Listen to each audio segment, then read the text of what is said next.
अस्सलाम वालेकुम नाज़रीन, क्या हाल है? तबीयत से ठीक है? मैं तो होस्ट जमशेद बलोच, सनत पे बलोच टीवी। आज थारे कणघिन के एक अदद बाकड़ी झोटी खूबसूरत सिंगा, खूबसूरत बॉडी स्ट्रक्चर दे नाल ते खूबसूरत हवाने दे नाल बहुत ही प्यारी चीज़ है।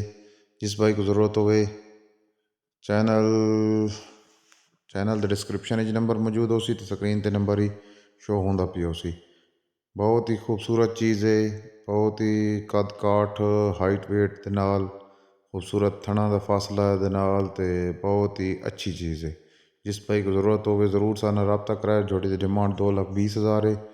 मौके ते कमी पेशी हो वैसी जी डिमांड होंगी वो डिमांड होंगी है। एग्जैक्ट घिनण वाली कीमत नहीं होंगी और मौके ते कमी पेशी ज़रूर होंगी है। वीडियो अच्छी लगी तो लाइक कमेंट सबसक्राइब लाजमी करना है। इसी दिन आज की वीडियो तो करें अख्ताम। पाकिस्तान जिंदाबाद, पाक फौज पाइंदाबाद। अल्लाह हाफिज़।